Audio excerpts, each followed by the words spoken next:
What's up? So it turns out Spyro is delayed after all. A real source, Polygon, came out to confirm it, but the drama doesn't end there. You see, IGN, they always rush to do stuff and they always plagiarizes.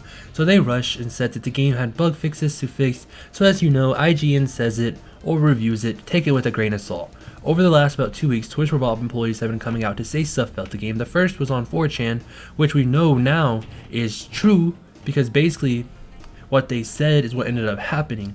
Basically, they said that they were excited towards the beginning of 2017 when VT and VV, Canada Guy, and I found out that Spyro was being remade, but they got in trouble for it leaking. I remember back in those days. I mean, I don't think it was an employee, but someone randomly popped up in one of my Crash live streams that I used to do like all the time and said Spyro was getting remade. So being the clickbait artist I was at the time, I hopped on it and made a video. Then the remake became true. Anyways, the person on 4chan said the game needed a lot of work and that the Nintendo Switch version would be the most complete version and that Activision refused to delay it.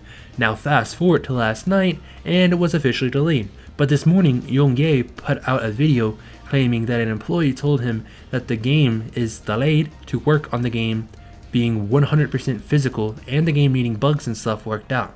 He said that the employee proved he works at Toys for Bob's, but obviously couldn't say who it was that worked there because of confidential reasons. And he said that Activision wanted to put out a glitchy mess basically until they convinced them to delay the game. There'll be a link to his video in the description if you want to check it out. This, if it comes true, is a big deal because that means for the first time since the 1980s with Atari, Activision has done something good for video games. This is huge because the Spyro we get will be finished and will be able to preserve forever. Whether you want to pop it in a new PS4 in 15 years, or if the PS5 has backwards compatible, or simply if you just feel like emulating it in the future after the PS4 is dead and gone, you know, when we're like 40, 50 years old, something like that.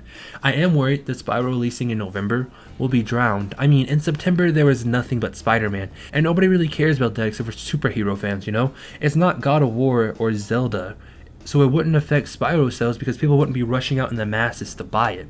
But come November, there are two major games releasing that we know of, and that's Pokemon Let's Go Pikachu and Eevee, which are remakes of Pokemon Yellow, and Fallout 76, which is a remade apocalyptic version of Nintendo Miiverse.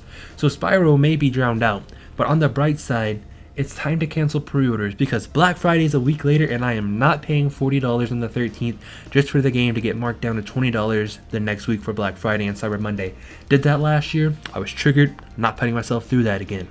Of course, that's a good reason to cancel your pre-order, but of course I'm not saying to do it in the mass. It's just, you know, some of us are college students and that extra $20 is a lot of money. That's Taco Bell for the week.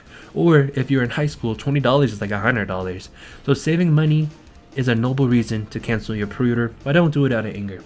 Obviously, pretty much everybody's still excited for this game. I don't think anyone's hype train, except for, you know, just a very small minority, has died down. I'm pretty sure everybody is still getting this game, you know, at least its first month being out. And with it coming out in November, that's good because that gives people extra time to prepare for the game. You know, Spyro's gonna be a big game. I mean, it might not be big to everybody, but it's big to pretty much everyone who grew up with Spyro. So, you know, Spider-Man and Red Dead are gonna come out in September and October. Super Mario Party and Assassin's Creed also come out in October, which are gonna drown out both of those games. So that means by the time Spyro comes out, those games are gonna be forgotten. No one's gonna be talking about them anymore, except for maybe Red Dead because of Red Dead Online. But for the most part, everyone is going to have forgotten about that. So that means at the time, if you want a good, solid story game, then you're going to be buying, you know, Fallout 76 and Spyro, or Pokemon and Spyro. So this might actually be good for Spyro in the end being delayed, because it's not going to get really drowned like it would have gotten drowned. I mean, it's probably still going to get drowned, but it's not going to be absolutely huge. And especially since, you know, it's going to be holiday season. It's the big spending season. People are going to buy things whether they need it or not.